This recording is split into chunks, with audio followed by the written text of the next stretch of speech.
नरेंद्र मोदी की ईंधन बचत और सादगी की अपील का त्रिपुरा, बिहार, आंध्र प्रदेश, गोवा, हरियाणा, पंजाब समेत देश के 12 से अधिक राज्यों में तुरंत और बड़ा असर देखने को मिला है। इसी कड़ी में उत्तर प्रदेश में भी बड़े बदलाव दिखने वाले हैं। यूपी की योगी सरकार ने भी कार्य संस्कृति को पूरी तरह बदलने और संसाधनों के बेहतर उपयोग के लिए बड़े फैसले लिए हैं।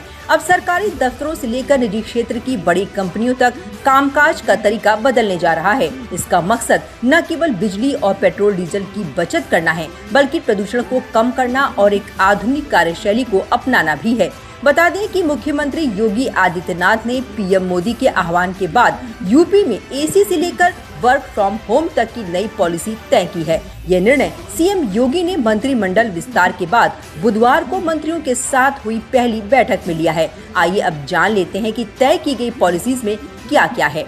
बता दें कि अधिकारियों के साथ हुई बैठक में सीएम योगी ने वर्क फ्रॉम होम पॉलिसी को बढ़ावा देने के निर्देश दिए हैं। अब 50 से अधिक कर्मचारियों वाले संस्थानों में हफ्ते में 2 दिन वर्क फ्रॉम होम अपनाया जाएगा।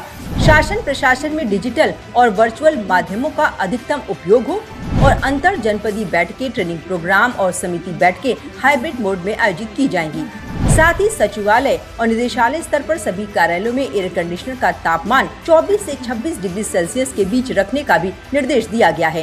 इसका उद्देश्य बिजली की अनावश्यक खपत रोकना और ऊर्जा संरक्षण को बढ़ावा देना है। वहीं सरकारी कार्यालयों में लिफ्ट और अन्य संसाधनों का उपयोग केवल आवश्यकता के अनुसार किया जाएगा।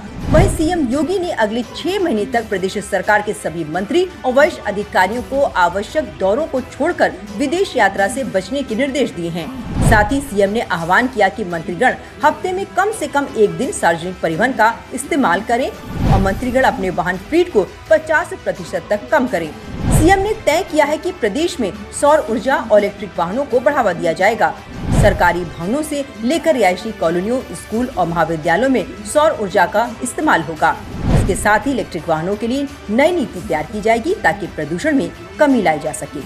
यूपी में नोएडा, गाजियाबाद और लखनऊ जैसे बड़े शहरों की आईटी कंपनियों और स्टार्टअप्स को विशेष रूप से इस नई व्यवस्था से जोड़ने की योजना है और ज्यादा से ज्यादा इस मुहिम से जुड़कर आत्मनिर्भर भारत को मजबूत करना भी हमारा और आपका दायित्व है। इसी कड़ी में गुरुवार सुबह से ही देश के अलग अलग कोनों से ऐसी तस्वीरें सामने आ रही हैं, जहां सत्ता के गलियारों से लेकर न्यायपालिका के स्तंभ तक सब एक सुर में सादगी का परिचय दे रहे हैं। चाहे वो केंद्रीय मंत्री अर्जुन राम मेघवाल हो, यूपी सरकार में मंत्री सुरेश खन्ना हो या माननीय उच्च न्यायालय के न्यायाधीश। आज सरकारी गाड़ियों का सायरन शांत है और साइकिल की घंटी गूंज रही है। वीआईपी संस्कृति को पीछे छोड़ते हुए हमारे जनप्रतिनिधि और अधिकारी अब ई रिक्शा और 2 पहिया पैडल का सहारा ले रहे हैं ताकि आने वाली पीढ़ी को एक स्वच्छ वातावरण और सुरक्षित भविष्य दिया जा सके। सरकार का मानना है कि इन कदमों से न केवल आर्थिक बचत होगी, बल्कि यह पर्यावरण संरक्षण की दिशा में भी एक बड़ा मील का पत्थर साबित होगा।